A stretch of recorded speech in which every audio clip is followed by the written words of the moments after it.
Alright, if you're ready, tayo po tayong lahat. And open our Bible in the book of Romans, chapter number 12. Book of Romans, however you say it, chapter 12. Let us read verses 1 and 2, for the sake of Bible reading this morning. Verses 1 and 2. Alright. Romans chapter number 12, verses 1 and 2.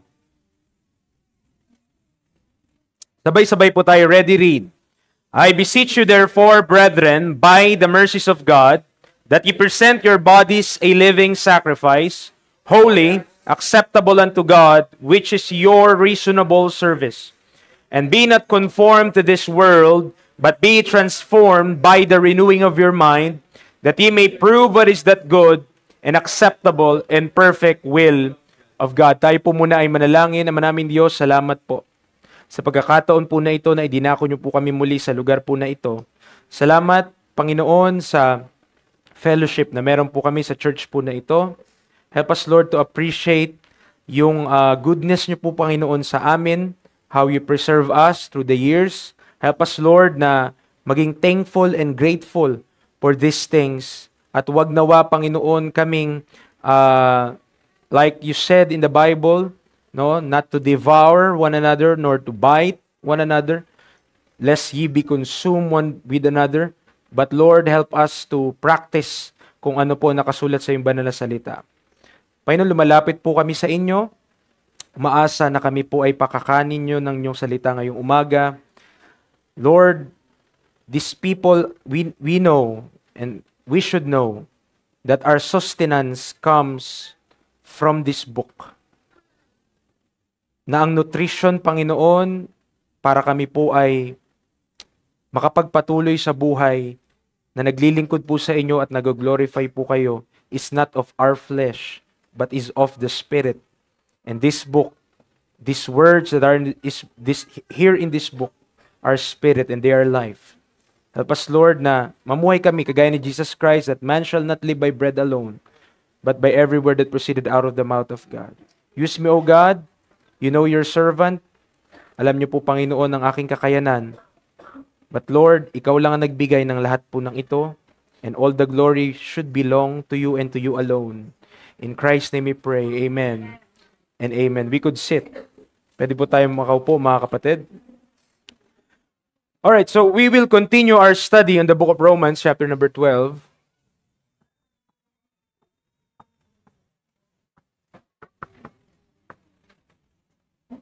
So we will deal with renewing of the mind this morning.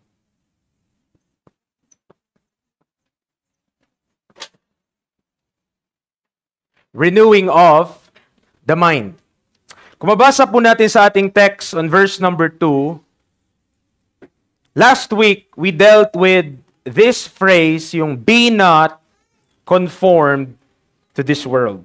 And we have talked about and preached on the reality of what this world is. Tama po. We are told by the scriptures, pinakita po sa atin, how that this world is a present evil world. Governed by the God of this world, with the fashion of this world, at ginagamit niya yung things that are in this world. Ano po yun? The lust of the flesh, the lust of the eyes, and the pride of life is not of the Father, but is of the world.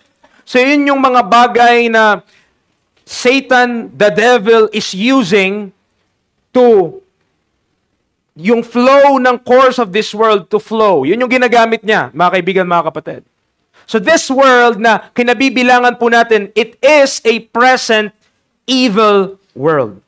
Meaning to say, this is not a world that will accept the Lord Jesus Christ when He returns. Amen. Kapag bumalik ang Panginoong Yesus, this world will not be excited about that. They will be weeping. Bakit po? Because the judge is coming on this earth.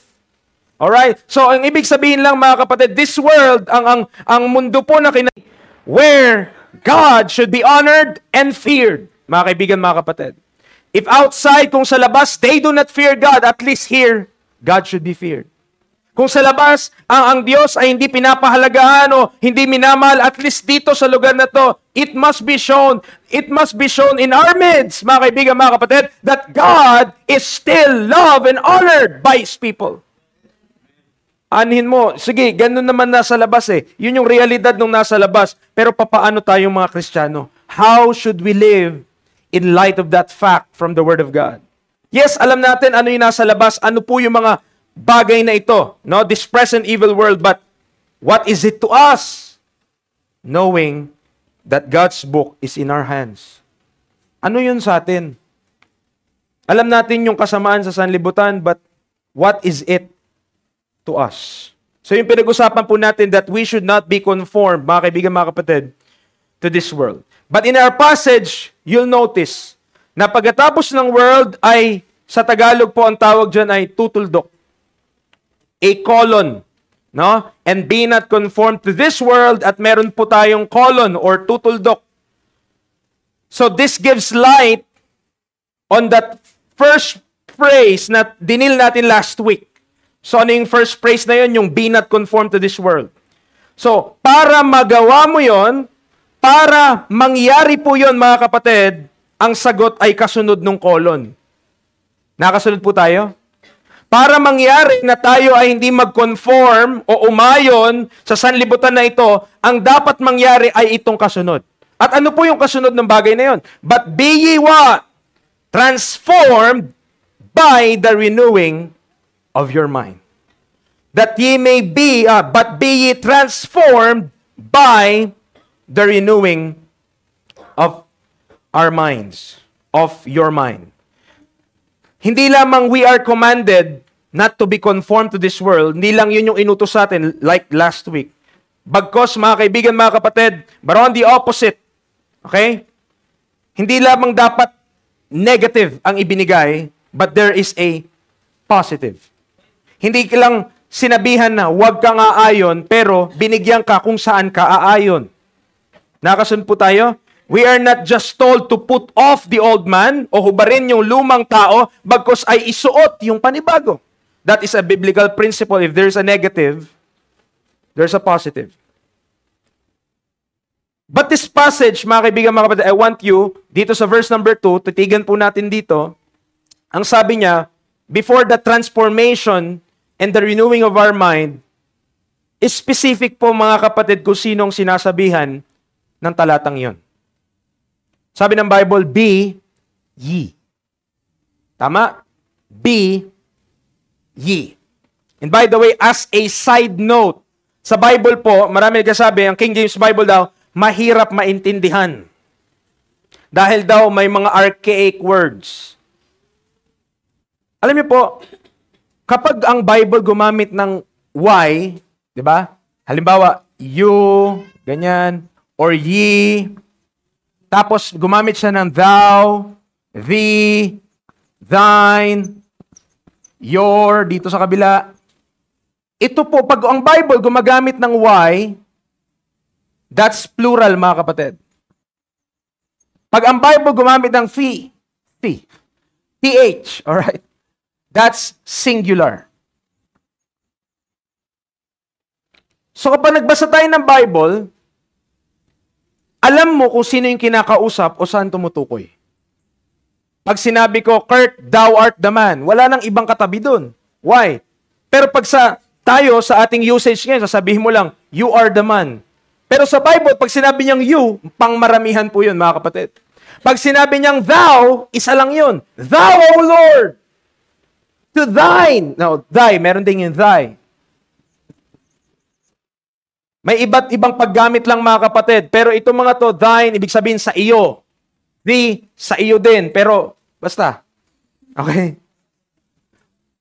Pag gumamit ng, pag ti yung umpisa niya, sa mga pronoun po na ito, that's singular. Pag y, that is plural. So, anong sabi ng dalata natin? Be ye. Is that singular or plural? That's plural. Saan tumutukoy yung ye? Kanino tumutukoy yung ye sa ating talata, mga kapatid?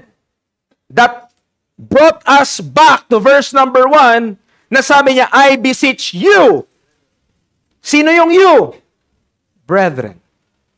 So the ye and the you in the passage is one name o isang pangalan lang doon sa talata natin. At tumutukoy po yung dalawang iyon, kanino? Sa brethren. Now, this passage, nasabi niya, huwag kang aayon sa sanlibutan and also to be renewed in our minds, this command is given to the brethren. This command is given to those who are bought by the blood of Christ. Kung hindi tayo brethren, then that passage is not for you. Kung hindi ka paligtas, hindi para sa iyo yung talata na ating inaaral ngayon. What you need is to believe on the Lord Jesus Christ and thou shalt be saved. Pero kung ligtas ka, then you must need to start on something. At ang sabi ng Bible, be ye transformed by the renewing of your mind. Pag sinabi nating, are you saved? Pag sinabi nating tayo ba'y ligtas? Pag sinabi nating ikaw ba ay ligtas? Tumutukoy tayo mga kapatid sa kasiguraduhan kung saan mapupunta ang iyong kaluluwa kung ikaw ay babawian man ng buhay o yung possession ng buhay na walang hanggan even though tayo ay buhay pa. Yung masasabi mo na ikaw ay napatawad na sa iyong mga kasalanan. Could you say that? Pwede mo bang sabihin na ako ay napatawad na sa aking mga kasalanan? Oh, paano naman nangyari yun? Ang dami kong nagagawang kasalanan. Gising pa lang ako, nagkasala na ako. Lumaon ng araw, nagkasala ako. Kahapon, nagkasala ako. Bukas, magkakasala ako. Paano ko nasabi na patawad na ako? Kailangan i-confess ko yun lahat. Kailangan ikumpisal ko lahat ng aking mga nagagawang kasalanan. Kung ganun mga kaibigan, mga kapatid, ang pamamaraan ng kaligtasan sa ating panahon, kailan ka maliligtas? Kailan? Pwede mo bang masabi ang panahon kung kailan ka maliligtas? Ang sabi ng isang nagtuturo ng Biblia na pumanaw na po, mga kaibigan, mga kapatid, ang sabi niya, hindi mo daw matitiyak yun. Matitiyak mo lang yun daw sa dulo ng iyong takbuhin. Matitiyak mo lang daw ang iyong kaligtasan sa dulo ng iyong takbuhin. Ibig sabihin, kapag ikaw ay kukunin na ng Diyos, paano mo malalaman yon? Paano kung ang pamamaraan na kunin ng ating buhay ay tayo na aksidente? Paano mo napaghandaan yung time na yon? Paano mo masasabi na sa dulo ng aking takbuhin, bigla kang pang! Yun na yung bus. Tinamaan na tayo ng bus. At wala ka na, unconscious ka na. Nasa hospital ka, nire-revive ka, pero wala na. Wala nang buhay. How could you be sure on that time that you are saved? Paano mo masisiguro sa pagkakataon na yon na ikaw ay ligtas? You can't. Hindi mo kaya. The time to be sure kung ikaw ay ligtas is called now. Now is the day of salvation. It should be now, mga kaibigan, mga kapatid. So don't linger. Kung tayo hindi pa nakakatiyak ng buhay na walang hanggan, kung tayo hindi pa nakakatiyak, kung tayo napatawad sa ating mga kasalanan, the answer is the Lord Jesus Christ. Remember, Jesus Christ died for our sins. Siya yung namatay para sa ating mga kasalanan. Turn to Galatians chapter 3.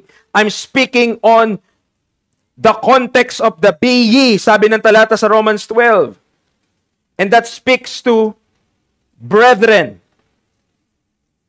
Kung hindi ka pa brethren, I pray that you be a brethren now. Galatians chapter 3.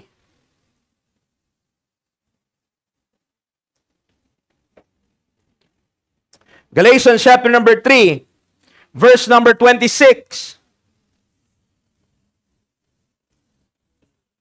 For ye, same word or same, yung ginamit niya kagaya sa Romans 12 na ye, for ye are all the children of God. Papaano ka naging children of God? By faith in Christ Jesus. Oh, anak ako ng Diyos. Paano ako naging anak ng Diyos? Kasi pinanganak ako sa libutan. Galing tayo lahat sa Diyos. Yes, tama. Galing tayo lahat sa Diyos. But please remember, na nung nagkasala ang tao, yung image of God nawala. We lost that image of God. Pero salamat, dahil that image ay nabawi sa pamamagitan ni Kristo. If you don't have Christ, you are not the children of God. Don't claim to be a child of God if you are not saved. Kung hindi tayo ligtas, kung wala sa atin ang Panginoong Jesucristo, you cannot say, ako ay anak ng Diyos. Paano mo nasabi ikaw ay anak ng Diyos? Sabi ng Bible na ikaw ay sa ama mong dyablo. Tama. Sabi na doon sa mga Pariseo, ye are of your father the devil, and the lust of your father ye shall do. Kung wala pa tayong pagkakilala kay Jesucristo bilang ating tagapagligtas, then still we are of the father, the devil, not the Father in heaven. That's a big difference, mga kaibigan, mga kapatid. If you want to be a child of God, papaano? Faith in Christ Jesus. Faith in Christ Jesus. Hindi sa relihiyon, hindi sa mabuting gawa, hindi sa kung sino tayo, mga kaibigan, mga kapatid. I mean, you cannot be saved by your own works. Bakit pa si Kristo magpako sa krus? Bakit pa si Kristo magbayad ng kasalanan mo kung kaya mo naman i-gain iyon? Romans chapter 3. Romans chapter 3 verse 21. If you want to be part of this brethren, dahil napakaganda ng command para sa mga kapatiran. Ang command ay magkaroon ng renewing of the mind. Pero kung hindi pa tayo brethren, then it's not for us. What we need is a mind that receives the Word of God. The gospel of Christ. Romans chapter 3, verse 21. This is what we need. Ito yung kailangan mo kung ikaw ay wala pang pagkakilala kay Kristo Jesus. Romans chapter 3, verse 21. Ano sabi ng Bible? But now, the righteousness of God without the law is manifested, being witnessed by the law and the prophets. Do you know kung anong kailangan natin para maligtas? Itong bagay nito, righteousness of God. Pag nagtanong ka ng tao, Sir, ikaw ba kapag ikaw ay namatay, alam mo kung saan ka mapupunta yung kaluluwa? Ang iba, magsagot, pilosopo sila. Pero ang iba magsabi, walang makakaalam yan. Meron naman iba magsabi, langit. Oh, bakit naman langit? Sa palagay ko naman, mabuti akong tao. No? May ganun namang sagot. No? Pero the answer, kung paano ka makapunta sa Diyos when we die, is the righteousness of God. Kung nasa sa iyo yung righteousness of God, kung nasa sa atin yung righteousness of God na ito na tinutukoy ng verse 21, you're safe, you're saved, you're going to heaven. You will not face hell. Amen. No? Hindi dadampi ang iyong kaluluwa sa impyerno. Ikaw ay to be absent with this body is to be present with the Lord. That's a promise to the brethren, not to all men, mga kaibigan, mga kapatid. Ang kalooban ng Diyos is that all men to be saved. Not all men is saved. Magkaibigan. Ang kalooban ng Diyos is that all men, lahat ng tao ay maligtas. Because all men are not saved. Amen. Sabi na isang mga hindi ko na alam kung sino nagsabi. Ang dami na nagsabi kasi. No? Hanggat hindi ka nagiging lost, you cannot be saved. Hanggat di mo inaamin sa iyong sarili that you need salvation, hindi ka maliligtas. Hanggat iniisip mo, ay mabuti akong tao, maayos naman ang pamumuhay namin, maayos naman akong tao, disente naman akong tao, wala naman tayong pinag-usapan tungkol sa moralidad eh. Moralidad ng tao, tama lang, sumunod ka sa batas, maging huwaran kang citizen o ng, 'di ba, sa iyong pamayanan, walang problema doon, mga kaibigan, mga kapatid. That is a noble thing to do. At di natin ina-advertise na dapat maging masamang tao ka sa ating mga barangay. Walang ganun. Okay? We are just saying, if you don't have Christ, even though you have all of those medals, telling that you're a good person, you still is going to a place called hell according to the Bible. Kahit tayo pa yung pinakamabuting tao na nagawaran ng medalya ng kabutihang gawa. Kahit tayo pa yung taong yun, mga kaibigan, mga kapatid, in the eyes of God, kung wala kang righteousness of God, yung righteousness of men, yung righteousness of man, yung katwiran mo bilang tao, yung pagiging mabuti mo, hindi yan aabot. All have sinned and come short of the glory of God. Yung kabutihan, kung may nakakilala sa inyo ni Mahatma Gandhi, ang sabi ng Bible, come short. Yung lahat ng mga tao, yung mga naging mga leader ng mga reliyon, lahat ng mga righteousness nila, sabi ng Bible, come short. Ibig sabihin, hindi umaabot yun kung ang ating comparison ay righteousness of God. If the comparison is the righteousness of God, walang sinabi po ang ating mabuting gawa. But look at verse 22. Paano mo makukuha? Nakukuha ba to? Paano ba to makuha? Even the righteousness of God, which is by faith of Jesus Christ. Remember, first of all, hindi mo faith. It's the faith of Jesus Christ. But the context is the righteousness of God. So, na-produce yung righteousness of God by faith of Jesus Christ, alright? Pero, ito bang righteousness of God? Paano to? Kailangan ko ba mag-join ng relihiyon? Kailangan ko ba maging parte ng church na ito para makuha ko ito? No. The Bible says, unto all and upon all them that believe. For there is no difference. Do you believe? Dun sa ginawa ni Kristo para sa iyo.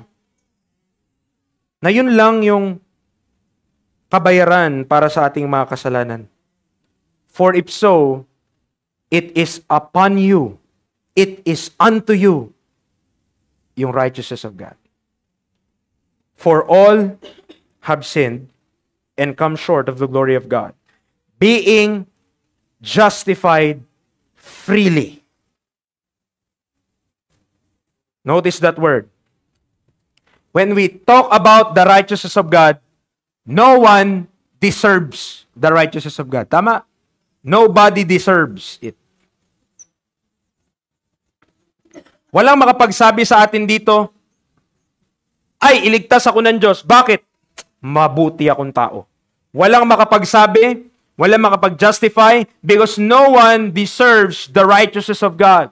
That's why the righteousness of God, yung katwiran ng Diyos, yung pagiging perfect ng Diyos, yung pagiging malinis ng Diyos, yung pagiging walang sala ng Diyos, na pwede niyang i-impute, na pwede niyang ipasa sa tao, mga kapatid. Ang sabi ng Bible, it is freely.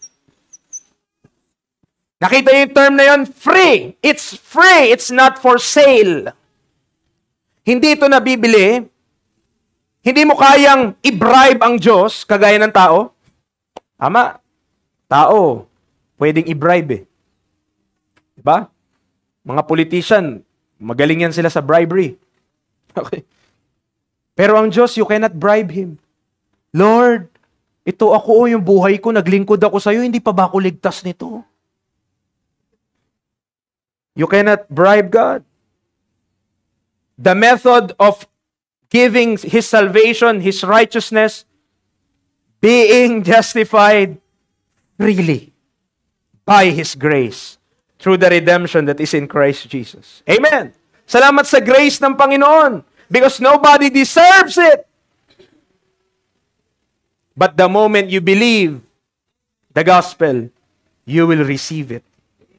The moment that we come by faith in the Lord Jesus Christ, we believe yung anong ginawa ni Kristo para sa atin for our salvation, mga kapatid, for our justification. When we believe that message, that pure message of grace, that pure message upon the cross of Calvary, kapag pinaniwalaan mo His death, His burial, and His resurrection, mga kaibigan, mga kapatid, the Bible says, you'll receive eternal life. Matatanggap mo ang buhay na walang hanggan. Marami dito sa church na ito, natanggap na yon. It is a present possession. Amen. And we are here, we are preaching the gospel. Why? Because we want men to have it also. Hindi po ipinagdadamot ng Diyos ito. Amen? Hindi niya ipinagdadamot. Hindi. Church lang namin ang masisave. Hindi. Sa amin lang yan. Kami lang ang magkakaroon yan. Mga kapatid naman. Amen. Jesus Christ did not die only for the Shining Light Baptist Church. He died for all men. Amen. At kung kabilang ka doon, ibig sabihin, ba't ba namatay si Kristo? Dahil sa ating ibig sabihin makasalanan ka. Huwag kang umilag. Ikaw ang sinasabihan ng Bible. Ako ang sinasabihan ng Bible. We are sinners in the sight of an holy God. Hindi, mabuti akong tao. Hindi, makasalanan ka. Ang buti-buti mong makasalanan ka. You are a sinner in the sight of God. Hindi, anak ako ng pastor eh. Hindi, lumaki ako sa simbahan eh.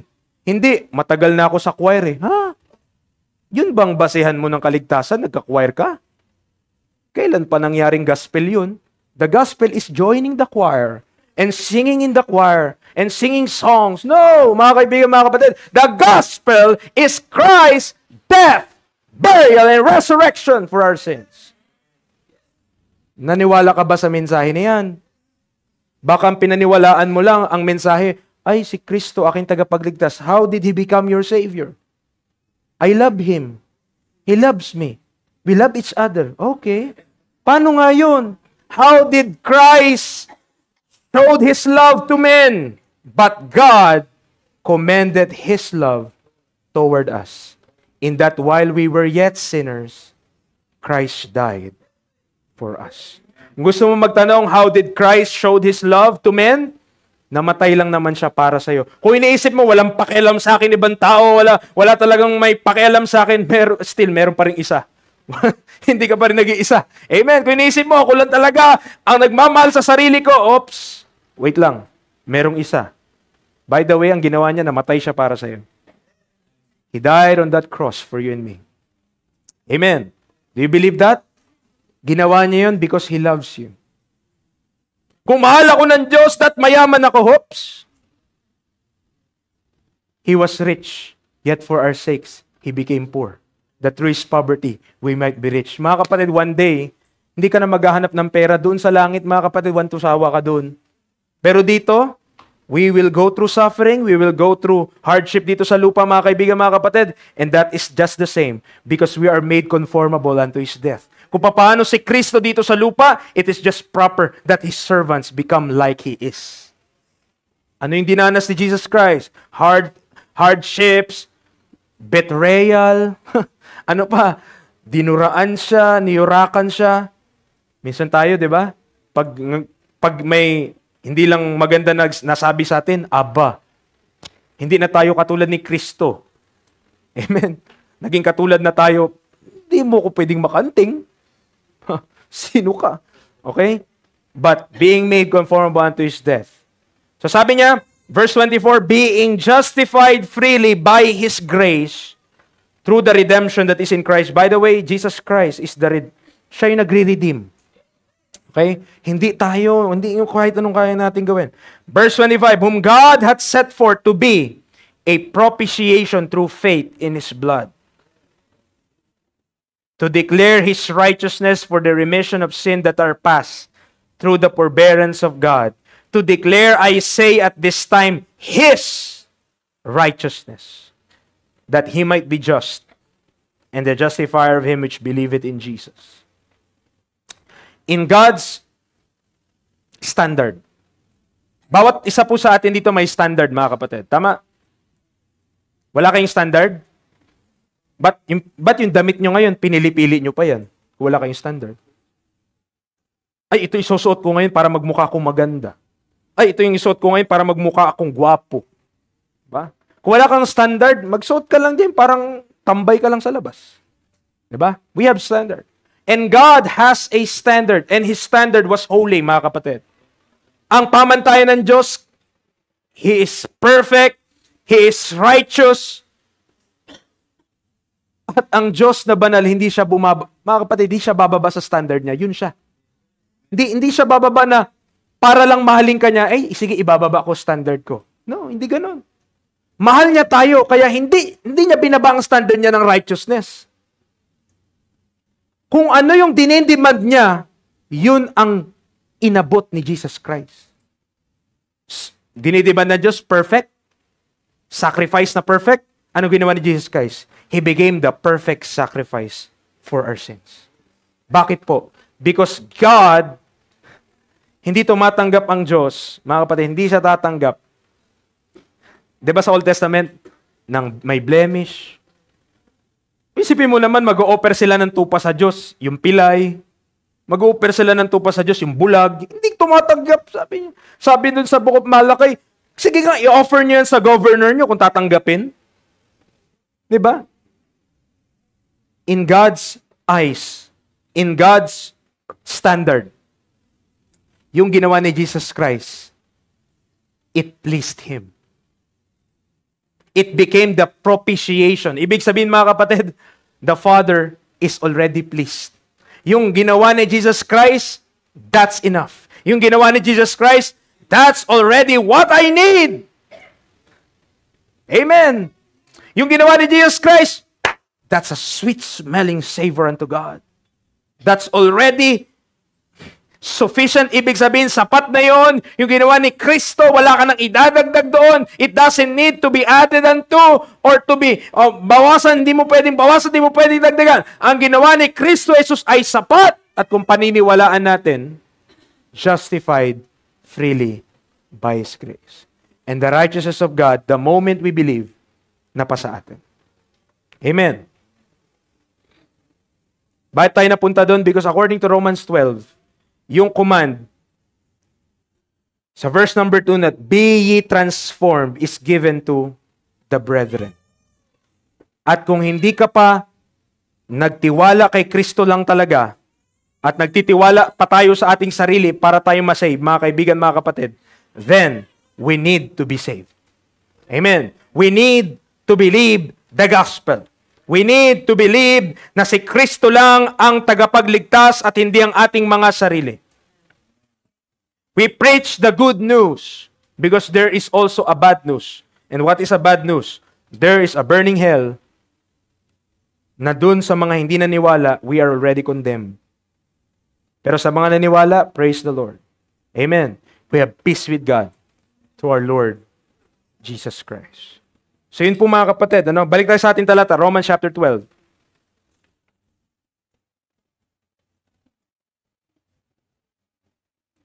Kung hindi pa tayo saved, kung hindi pa tayo nakakatiyak ng buhay na walang hanggan, then don't bother yourself dito sa mga susunod na sasabihin namin because this is for the brethren. This is for believers.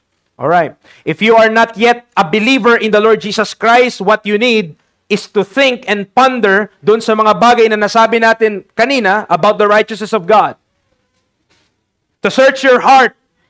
Tignan natin ating sarili. Have that self-searching. Ligtas na ba ako? Maring mahal mo ang Diyos, pero salvation is trusting in Christ and what He did for you and me. So Romans chapter 12 verse 2, the Bible says, and be not conformed to this world, but be ye transformed by the renewing of your mind. So we'll take the same approach we took last lesson about be not conformed to this world. So ang gagawin natin, didiscuss natin yung dulo, which is yung mind, then aatras ka pa abante. Na, kung it that makes sense. Aatras ka pa taas. Okay. All right. So, the importance of the mind. Doon tayo muna sa mind, mga kapatid. Before we talk about the renewing of the mind, let's talk about the mind. Ano ba yung mind? Ano bang meron dyan? Ano bang kayang gawin yan? Ano bang mga bagay ang nakapaloob dyan pag sinabi nating mind, mga kapatid? In the Bible, I want you to know na sa salita po ng Diyos, ang mind saka ang heart, konektado po. In the Bible, the mind and the heart is closely related. So I'll write here in the middle, the mind. In the Bible, the heart and the mind closely related. Turn to Daniel chapter 5, book of Daniel chapter number 5, verse number 20. Daniel 5:20. So I'll take mga, guro ito, tatalunan ko yung ibang passage, pero gusto ko isulat nyo na lang po mamaya. Daniel chapter 5, verse 20. Look at, ang sabi niya, Daniel chapter 5, verse 20, but when his heart was lifted up. Ano po yung nag-lift up? Ano yung nagmataas? Yung kanya pong puso. Tama? And his mind hardened in pride. Nakita niyo kung paano ginamit. Yung puso, nag-lift up. Yung mind, pinatigas sa pamamagitan ng kayabangan or ng pride, mga kapatid. At parang pares lang naman yung sinasabi niya. Lifted up. Lifted up. Ano ba ang pag sinabing lifted up? Nagmamayabang. That is pride. Tapos sinabi niya pangalawa, his mind hardened in pride. He was deposed from his kingly throne and they took his glory from him. Hebrews, para madaling hanapin mga kapatid. But before that, isulat niyo po, ito yung mga talata that explains or shows na yung heart sa yung mind closely related. Bago tayo pumunta ng book of Hebrews, isulat niyo na lang po 1 Samuel chapter 2, verse 35. 1 Samuel chapter 2, verse 35. Deuteronomy 28, verse 65. Alam kong hindi nyo may spelling yon, isulat nyo na lang kasi D-E-U. Alam na yun. That's Deuteronomy.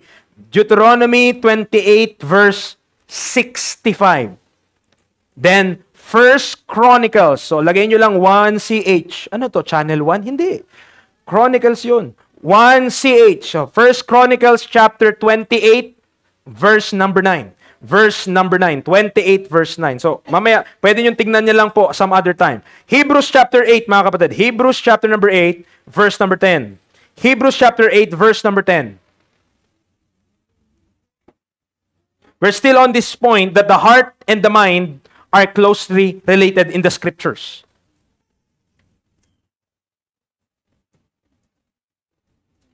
Sabi niya, for this is the covenant that I will make with the house of Israel.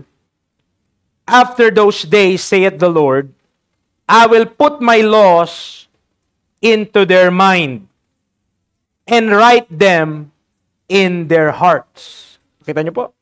Yung law, ilalagay sa mind, isusulat sa puso. And I will be to them a God, and they shall be to me a people. James chapter 4, verse 8. James chapter 4, verse 8.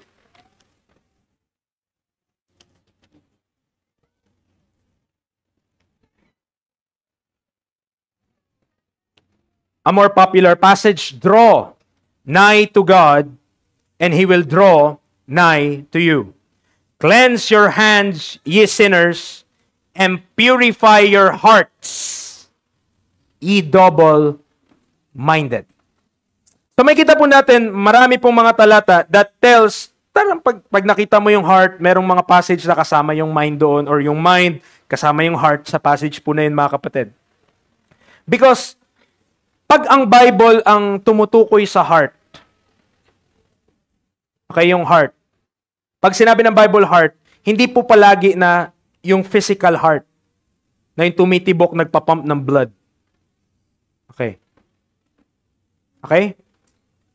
So, in the Bible, the heart could also mean dito sa taas, sa isip. Okay? Dito siya, nandito siya sa isip.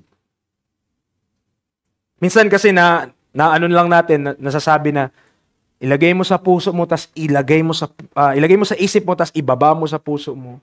'Di ba? But the heart and the mind are closely related. Anong sabi ng isang talata? The heart is deceitful above all things and desperately wicked. Who can know it? At meron pa, the thoughts of the heart. Tama? The thoughts of the heart. Teka, ano bang may thoughts? Sabi ng Daniel chapter 2 verse 29. Balik tayo doon. Daniel chapter 2 verse 29. Saan namamalagi yung thoughts? Daniel chapter 2, verse number 29.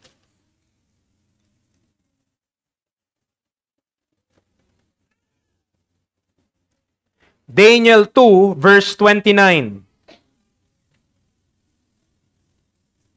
Sabi ni Daniel dun sa hari, "As for thee, O king, thy thoughts came into thy mind upon thy bed. What should come to pass hereafter, and he that revealeth secrets, make it known to thee what shall come to pass." So, in the mind, may mga thoughts, mga kapatid. In the mind, there are thoughts. At kuminsan, yung mga thoughts, di mo mapigilan, tama? Biglang pupasok sa isip mo. Biglang magugulo ka na lang kasi biglang may papasok sa isip mo na thoughts. Pero yung thoughts, sa Daniel, ginamit sa mind. Pero may passage din sa Bible na ang heart proceeded evil thoughts. Nakita niyo parang parehas? Parang isa lang pala yun . Heart, mind, parang. In the Bible, the usage of those terms, kaya sabi natin, closely related sila. Okay? Parang di mo makita, ano ba pagkakaiba na itong dalawang to? Kung anong kayang gawin ng isa, kaya rin gawin ng isa. Kung may thoughts yung isa, may thoughts din siya. Okay? Isaiah chapter 46. Isaiah chapter 46.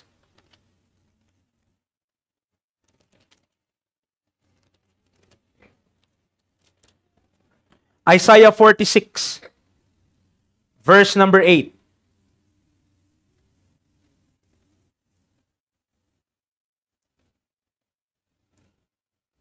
Isaiah 46, verse number 8. Sabi ng Bible, "Remember this, and shew yourselves men, bring it again to mind, O ye transgressors." Not just in the mind there are thoughts, but in the mind we remember things. Tama po? Sa isip po, doon natin naaalala o doon tayo umaalala. Even though yung iba sa atin wala nang naaalala. Amen? But the mind is that part of the human makeup. Okay? Iyon yung parte ng tao na kung saan umaalala. It remembers things. Kaya nakasunod po tayo? Pinag-uusapan lang natin yung mind, mga kapatid. Nehemiah chapter 4. It's good biblical, practical exercise. Minsan, saan ba yun? Nehemiah chapter 4, verse 6. Nehemiah chapter 4, verse number 6. We're just laying foundations and understanding about the mind, mga kapatid. Maintindihan natin gaano kaimportante yung mind. Kaya yung command ng Bible na renewing of the mind, it's very important. When we realize gaano, ito parang, pag naintindihan mo, this is all the mind. Ito yung mind. Ay talagang kailangan palang ma-renew siya. Okay. Nehemiah chapter 4, verse 6. "So built we the wall, and all the wall was joined together unto the half thereof, for the people had a mind to work." Not just, mga kapatid, merong thoughts, nakakaalala tayo sa ating mind, but also, mga kapatid, dito tayo nagwi-will. Ibig sabihin, gagawin ko to. They have a mind to work. Dahil meron silang mind to work, they work. Dahil yung isip nila, nasa paggawa, anong ginawa nila? Di gumawa sila. What's in our minds, mga kapatid, could translate to what we do. Kung ano ang nilalagay mo sa isip mo, nagagawa mo. Kung ano yung mga words na iniimbak mo sa mind mo, yun yung nasasabi mo. Okay? Proverbs 21. Proverbs chapter 21. Verse 27. Proverbs 21, verse 27.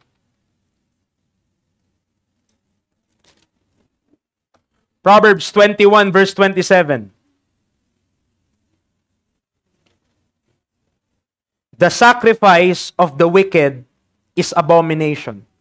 How much more when he bringeth it with a wicked mind. Proverbs 23 verse 7.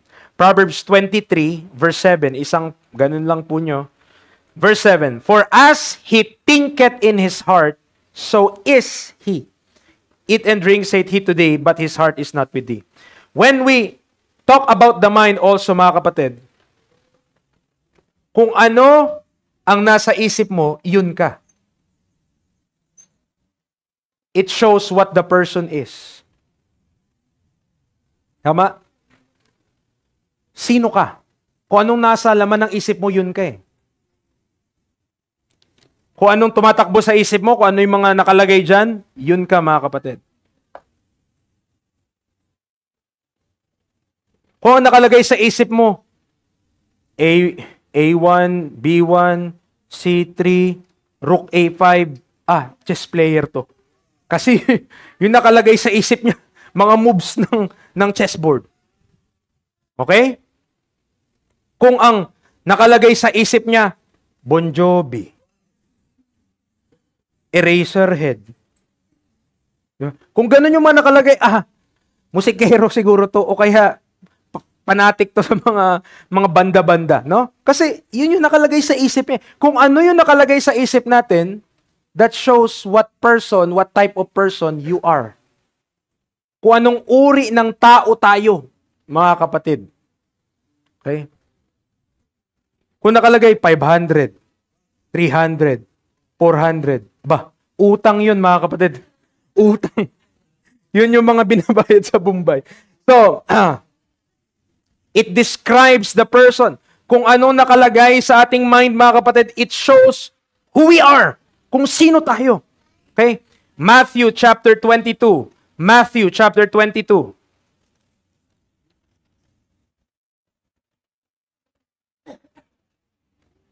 Matthew 22 verse 37. Matthew 22 verse number 37. 'Di ba? Alam natin to kasi ito yung madalas na command na naririnig natin. Anong sabi niya? Jesus said unto him, Thou shalt love the Lord thy God with all thy heart, with all thy soul, at ano pong nakadulo? And with all thy mind. Mga kapatid, sa isip din, we could love with our minds. Not just in the heart. Diba? Meron sinabi dyan eh. Hindi lang sa soul, kundi also in thy mind. With all thy mind. So the mind could love. Alright? Ano pa? Luke chapter 8. Luke chapter 8. Luke chapter number 8. Verse 26. Okay? Punta po tayo dito. Medyo ano to eh. Need some reading. Okay? Luke chapter 8 verse 26. Ang sabi niya, and they arrived at the country of the Gadarenes, which is over against Galilee. Verse 27.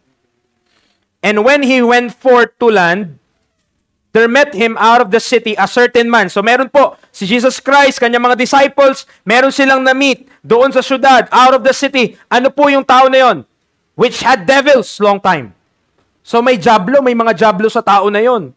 Pinanananahan po ng masamang mga espiritu, mga kapatid, yung tao na yon. And ano po, dahil siya ay may devils, ano rin ang description ng Bible sa kanya? And wear no clothes. So ano po itsura niya? Wala po siyang damit, mga kapatid. Neither abode in any house, but in the tombs. So yung merong jablo, mga kapatid, wala siyang damit at also hindi tumitira sa kahit anong bahay bagkos ay sa mga libingan, sa mga tombs. Kaya mag-ingat-ingat tayo, mga kapatid, ha? Yung mga gala ng gala, ayaw pumirmi sa bahay. Baka ibang espiritu yung nananahan sa inyo. Sabi, neither abode in any house. Tas yung mga mahihilig sa mga bungo-bungo, tombs. Mga kapatid, tombs. Alright. Oh, pero tingnan natin. Mga kapatid, pinalayas ni Jesus Christ. Dinala niya yung mga espiritu na ito na nandoon. Kasi legion eh. Legion yung nakatira doon. Sa tao na yun. Pinapunta niya sa mga baboy, sa swine. Tapos yun yung nahulog. Tama? Verse 35. Verse 35. Then they went out. 35 na po what was done and came to Jesus. So, pinaalis na. Wala na sa kanya. Wala na yung masamang espiritu sa kanya, yung mga diablo. And found the man out of whom the devils were departed, sitting at the feet of Jesus, clothed and in his right mind, and they were afraid. Mga kapatid, in the mind, affected the outward appearance.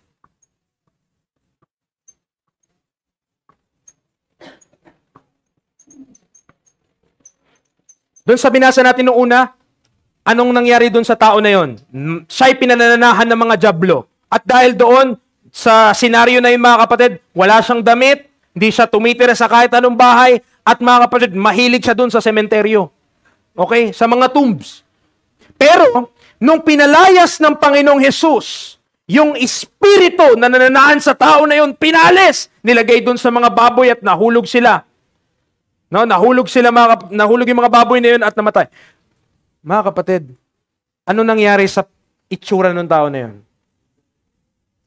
Nagdamit siya at nasa tama siyang pag-iisip. Kapag nasa tama kang pag-iisip, maapektuhan niyan yung panlabas mo. Being in our right mind affects our outward appearance. Preacher, hindi tumitingin ng Diyos sa panlabas. God doesn't look on the outward. So, ang mas importante sa Diyos is what's inside. Yes, that's right.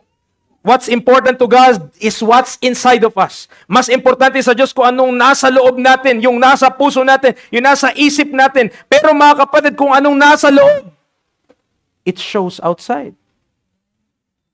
It's hypocrisy to say na tama ang puso ko pero mali ang ginagawa ko. Hypocrisy yun. Paano nangyari yun? Tama ang puso mo pero mali panlabas? Hindi. Kung tama ang puso mo, tama din dapat ang panlabas. Why? Dahil ang Diyos nakatingin sa panloob, ang tao sa panlabas. May tao ba na nakatingin sa puso mo? Ano ba laman yan, Brad? Patingin nga. Wala namang kaya nun eh. Tama. Walang sino man sa ating kayang tignan kung ano yung panlabas. Pero tayo, bilang tao, we look on the outside at what we see is the fruit of what's inside. So kung ang tao na ito, yung tabas ng kanyang dila ay hindi maganda, puro mura ang lumalabas sa kanyang dila, yun yung laman ng puso niya. Kinig kasi ng kay Rapitulpo yun eh. Parang ganon. Hindi kay Rapitulpo mismo, dun sa palabas. Baka tayo man dyan. Diba? Sa palabas, mga kapatid, nagmumura yung mga itong tao na to, nagmumura sa ganyan. Yun yung laman ng isip, kaya yun ang nasasabi. Alright. Nakasunod po tayo. So our mind, what's on your mind, affects your outward appearance as well. Kaya yan yung suot mo ngayon kasi yan yung nasa isip mo eh. Gusto ko casual ako ngayon, gusto ko pang church ako ngayon, gusto ko ganito. That's why, yan yun. Dahil nasa mind mo yun. Okay? Acts 17. Acts chapter 17.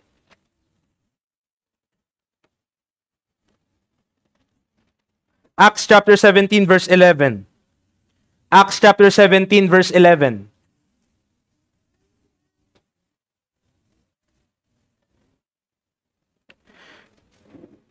Sabi niya, "These were more noble than those in Thessalonica, in that they received the word with all readiness of mind, and searched the scriptures daily, whether those things were so." So, in our mind, saan tayo nagre-receive ng word? Sa ating mind.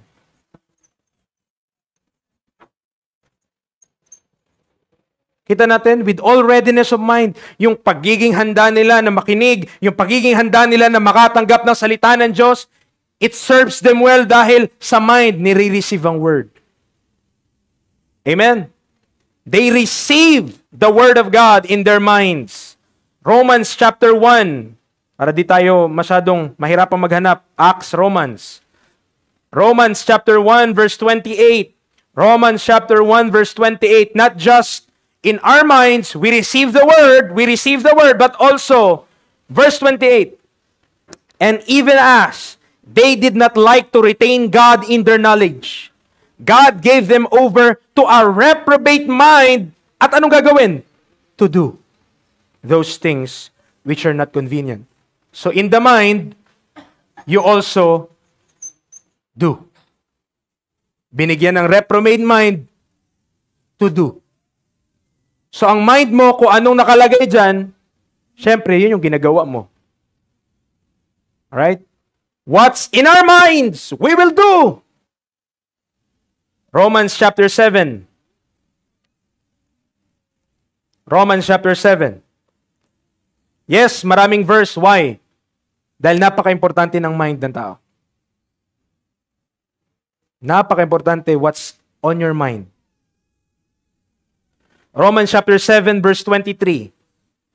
The Bible says, But I see another law in my members, warring against the law of my mind and bringing me into captivity to the law of sin, which is in my members. Mga kapatid, you must realize, I must realize, that our minds, mga kapatid, is a battlefield.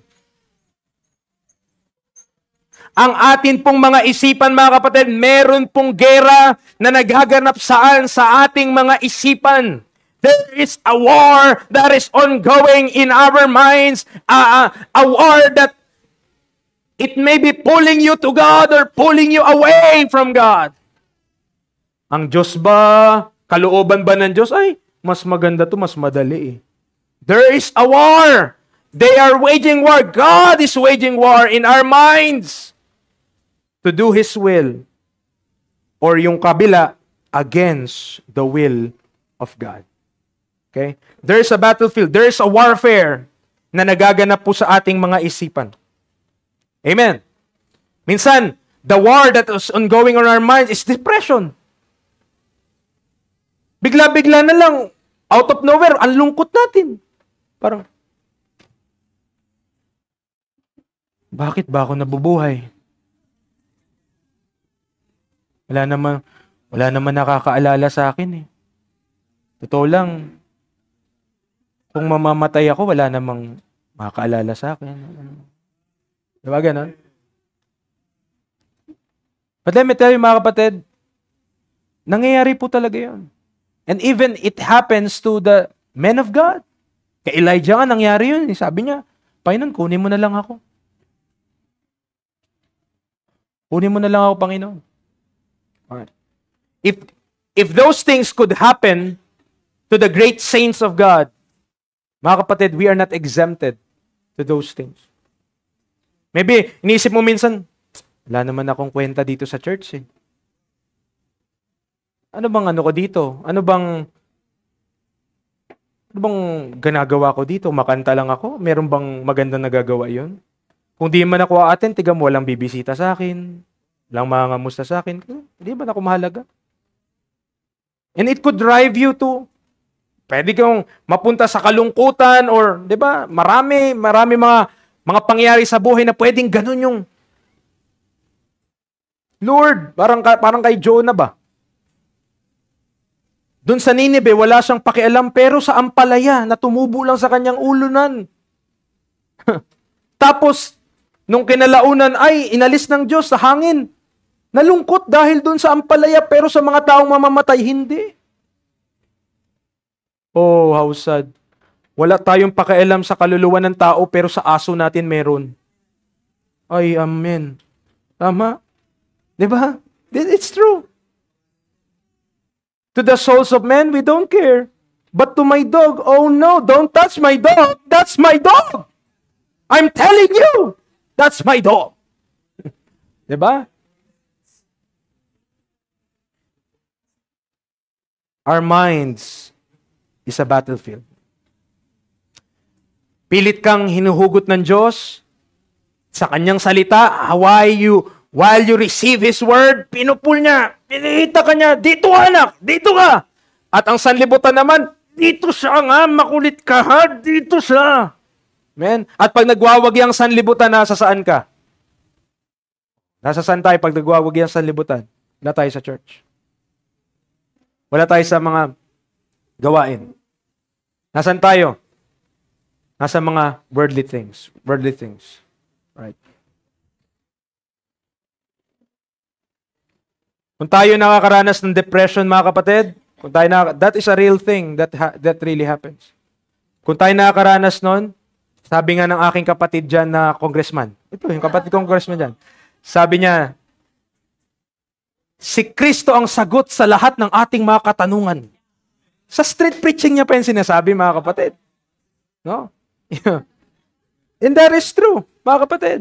Kahit kung ikaw ay depressed, kung ano pinagdaraanan mo, Christ is still the answer. Ay, hindi naman siguro. Na-try mo na ba? Na-try mo na ba? Have you tried Christ?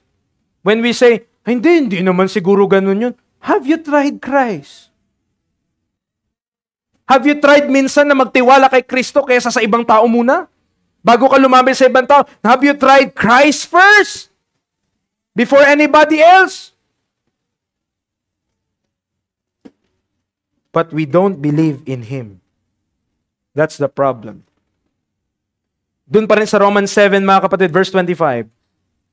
Verse 25, not just our minds is a battlefield, but verse 25, I thank God through Jesus Christ my Lord.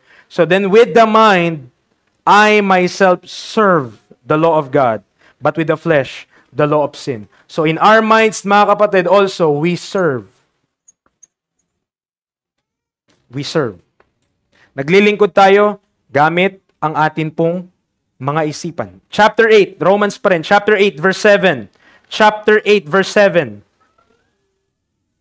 Because the carnal mind is enmity against God, for it is not subject to the law of God, neither indeed can be. Mga kapatid, the mind also tells your relationship with God.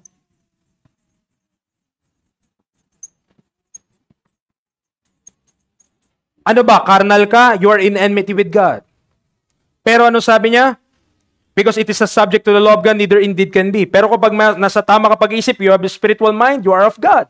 So it tells, kung ano rin ang ating state of mind, it tells our relationship with God. Pinapakita nito, ano yung relasyon mo sa Diyos. Amen. Kapag ang mind natin at peace, like a river, attendeth my way. Amen. Ibig sabihin, ayos yung relationship mo Diyos, pero kapag tuliro ka, dami mong iniisip, wala, ito na naman, patong-patong na, hindi mo masolusyonan na problema.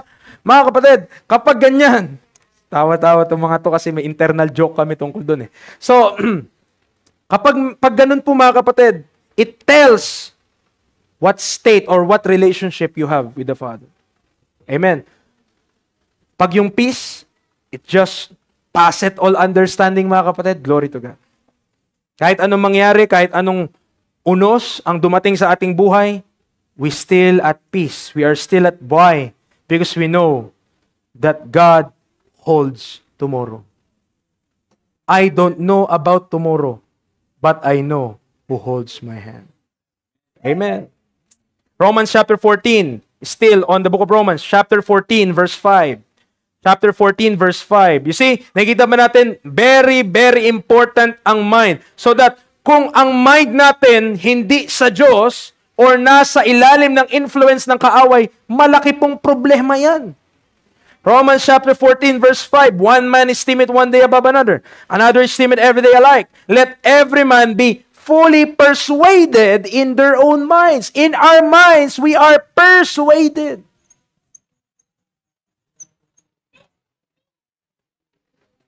Anong kailangan mong kumbinsihin? Yung isip niya. We need to be convinced. We need to be persuaded. Amen. Why? Ang paglilingkod po sa Panginoon, mga kapatid, hindi po pilitan. It must be voluntary and you must be persuaded yourself. Kailangan ikaw mismo kumbinsido ka, I'll serve God because He deserves my life. Hindi yung pinilit ka lang. At minsan problema to ng mga anak ng members. Why? Kasi nandun sila sa church dahil anak sila ng member. Kung di kayo anak ng member, siguro wala kayo dito. But you should thank God that you are here.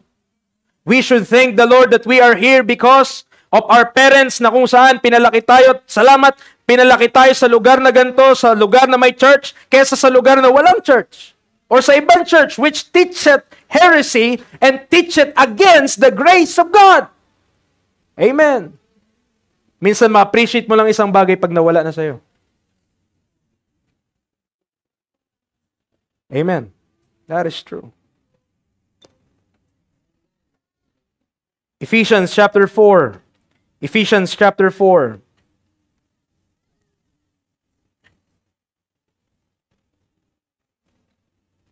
Verse 17. Ephesians chapter 4, verse 17. This I say therefore, and testify in the Lord, that ye henceforth walk not as other Gentiles walk, in the vanity of their mind. In our minds, mga kapatid, unti-unti na nagiging, hindi na siya gagamba, mga kapatid. So, in our minds, we walk. Dito natin dinedetermine how we walk with the Lord in the light of His Word. What a glory we share on our way. Kanta na naman yun, mga kapatid. Alright. Titus chapter 1. These are descriptive. These are descriptions about the mind. Ano bang meron sa isip natin? Ano bang kahalagahan ng isip natin? Mga kapatid, it's very important. Lahat ng mga bagay na ito konektado sa ating isip. Kung mapulyot ang ating isip, mapulyot ang buhay natin. Titus chapter 1 verse 15. 15 to 16. Unto the pure, all things are pure. But unto them that are defiled and unbelieving is nothing pure, but even their mind and conscience is defiled. They profess that they know God, but in works they deny Him, being abominable and disobedient unto every good work. A what? Reprobate. Mga kapatid, ang sabi niya, verse number 15, our minds could be also defiled.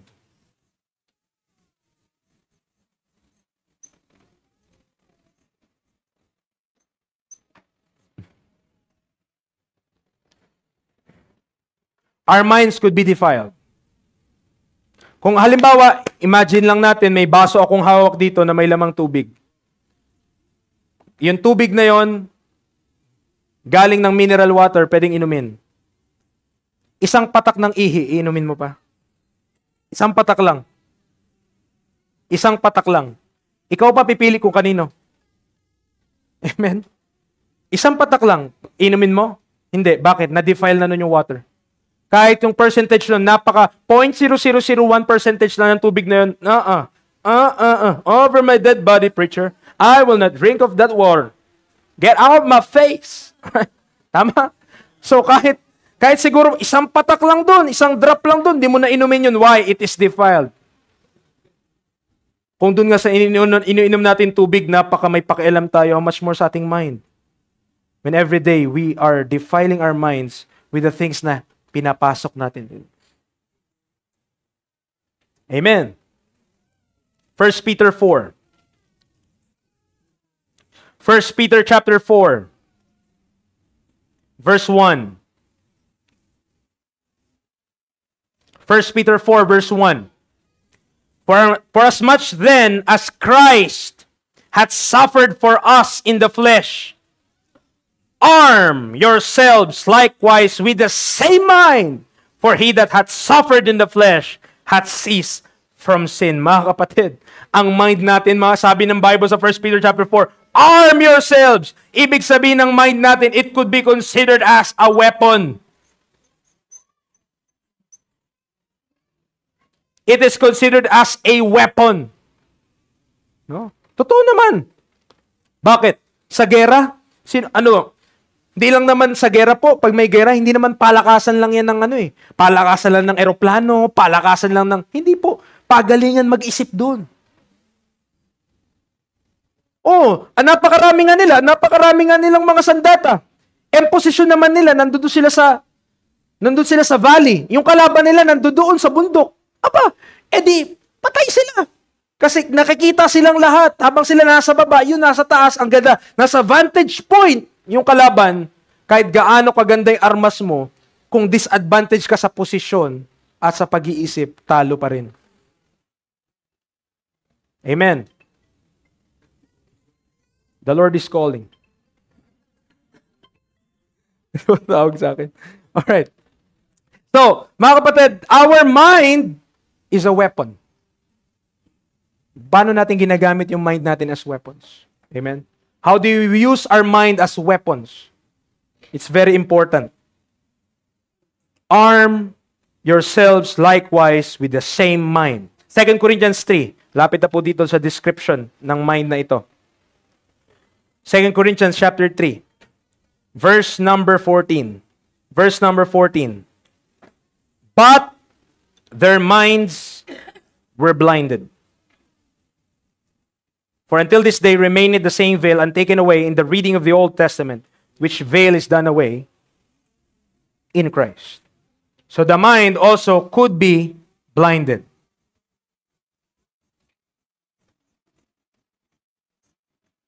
And I'll not go to the next passage, but it could also be corrupted in 2 Corinthians 11 verse 3. 2 Corinthians 11 verse 3, it could be corrupted.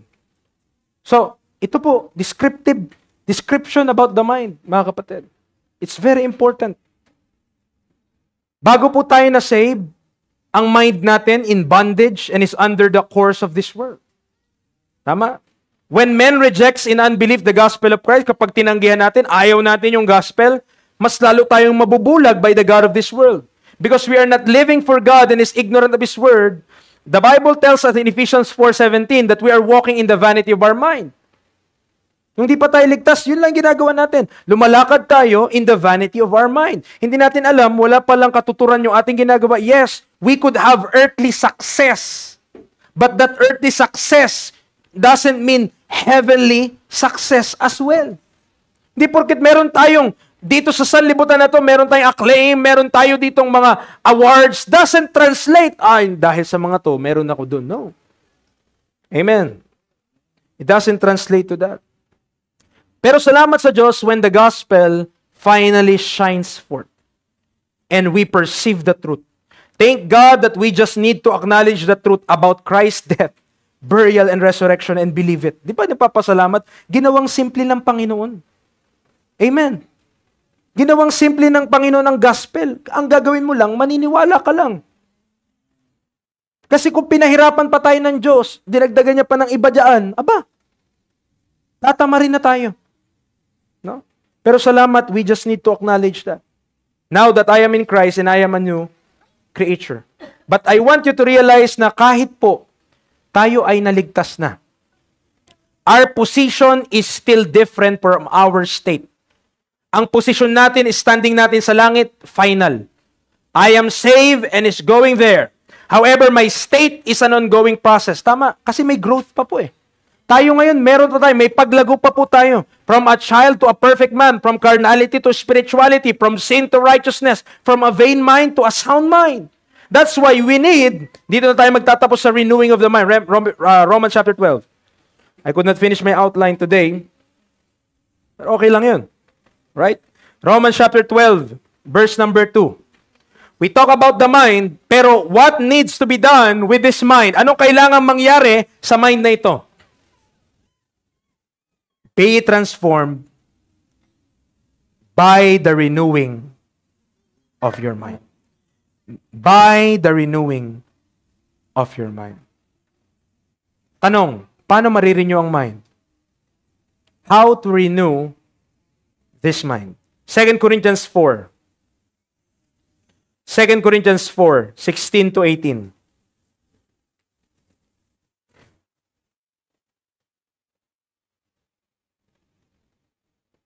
Second Corinthians 4, 16 to 18.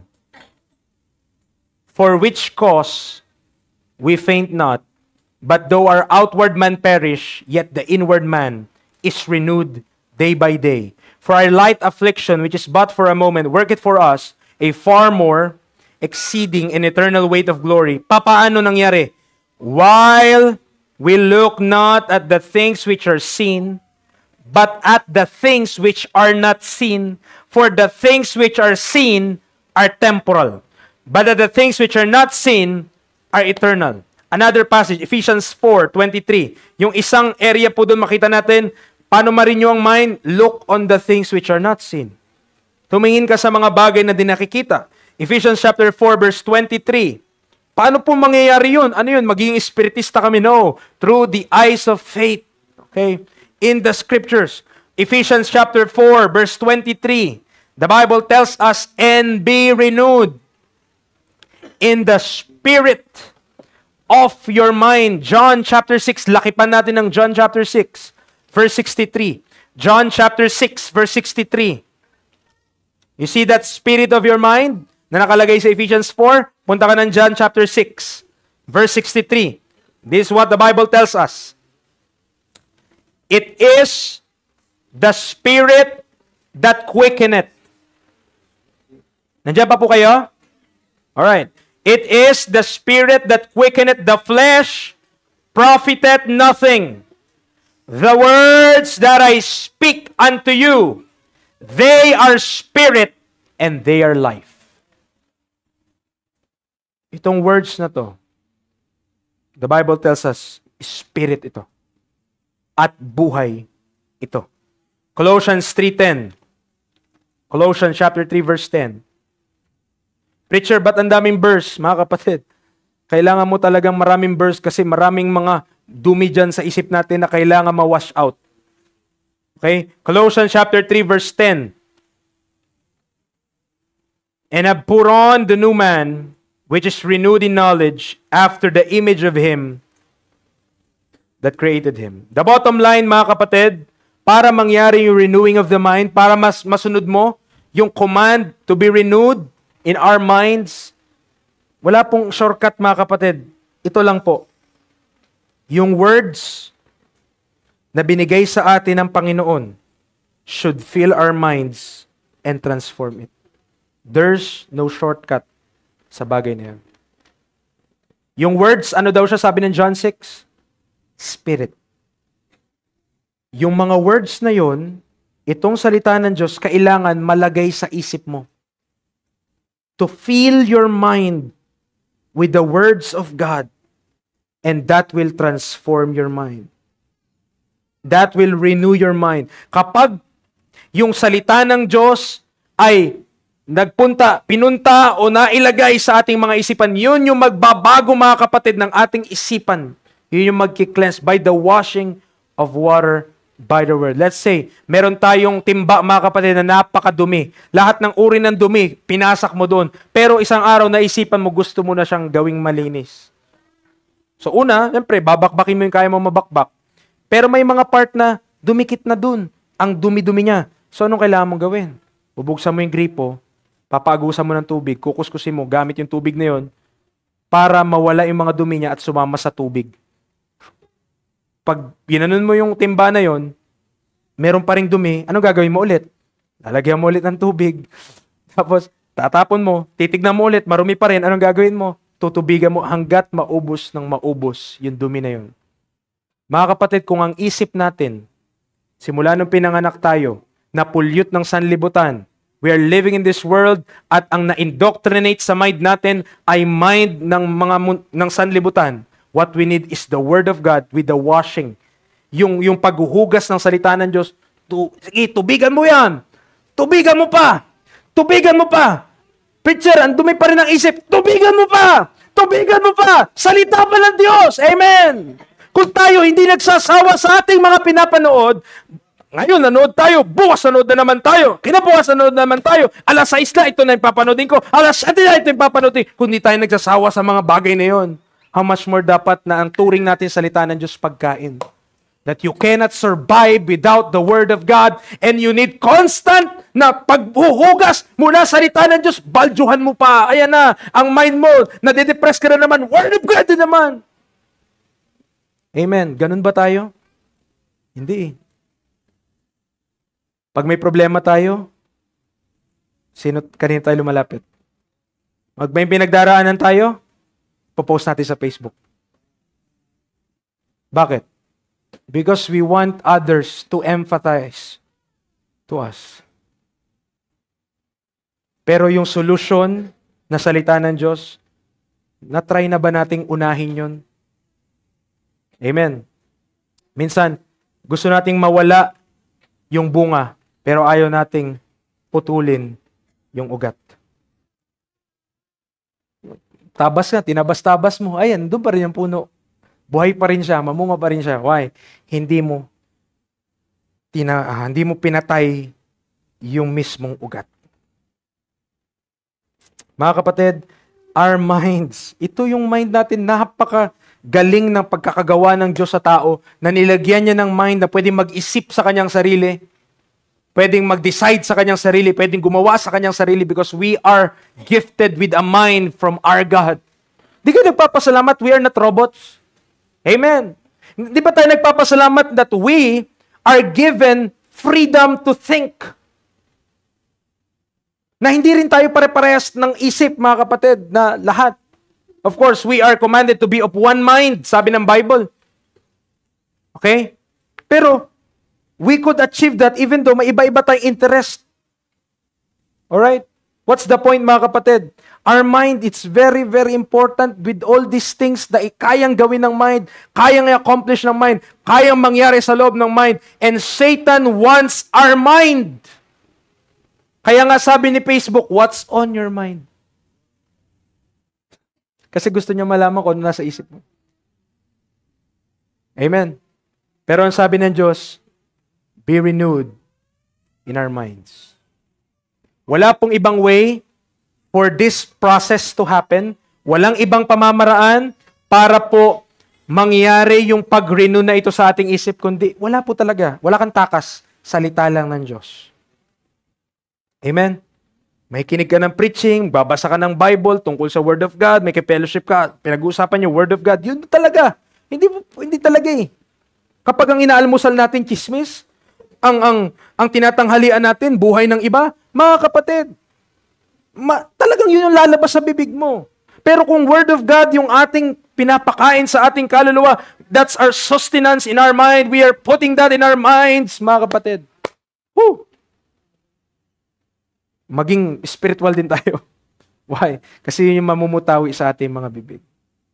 Kapag may nagtanong sa atin, bakit kayo baptist? Bakit ganyan pinaniwalaan nyo? Masagot mo. No? Bakit? Kasi ikaw mismo, meron kang devotion sa Panginoon personal. Hindi po masama, mga kapatid. We are doing this, we have service, we worship God together, we sing praises to our God. Amen, lahat tayo maawit, to God be the glory. Pero dapat may personal tayo. May personal kang pag-worship sa Panginoon, may personal kang pagbabasa ng Bible. Amen. Every day, may personal kang, kung kaya mo, may kinig ka pa ng preaching, extra mo. Amen. Why? Kung gusto mong maging seryoso ka tungkol sa mind mo, ma-renew, gagawin mo yung mga bagay. Pero kung okay ka na dyan sa buhay mo, na inisip natin, this is just my life. The will of God, mga kapatid, sana, nawa, maintindihan natin mas lalo maganda ang gusto ng Diyos sa buhay natin. Maganda. Pero kapag hindi na bago isip natin, hindi natin maintindihan yun. Kaya pag may nag-preach tungkol sa isang bagay na ginagawa mo, masaktan ka, tapos hindi naman siguro ganyan yan. Bakit? Hindi mo naintindihan yung will of God. Dahil we don't have a renewed mind. Tayo po ay sumaglit sa Panginoon sa panalangin. Lord, salamat po, Panginoon, sa inyong kabutihan. Salamat, Lord, sa pagsama po sa amin ngayong araw po na ito. Lord, thank you for showing us in the Scriptures what the mind could achieve, could hold, kung anong meron po sa mind, Panginoon. But Lord, sa mga hindi pa po ligtas, sa mga di pa po nakakilala sa inyo, Lord, they have a blinded mind. Maybe they have that mind. Nawa, Panginoon, yung light ng gospel should shine in their hearts. That they might see the hope that is in Christ Jesus. Sa amin ang po mga saved, Lord, help us. Prevent us, Panginoon, nawa na maging kami ang mind natin, mamuhay kami in the vanity of our minds at in works, na-deny ka na namin. Na-profess namin na kilala ka namin, but in works we deny. Wag nawa na mangyari sa amin yon. But we pray, Lord, have mercy upon this church. Help these people. Iba-iba po kami ng stage ng Christian life. Some are recovering, some are growing, some maybe struggling. But we have the same God that could provide what we need every time. And we believe in that providence, Lord. Salamat po. Gabi niyo pong bawat isa, bigyan lakas sa pagpapatuloy, Panginoon. And may you be glorified with our fellowship together, even after this service. In Christ's name we pray. Amen and amen.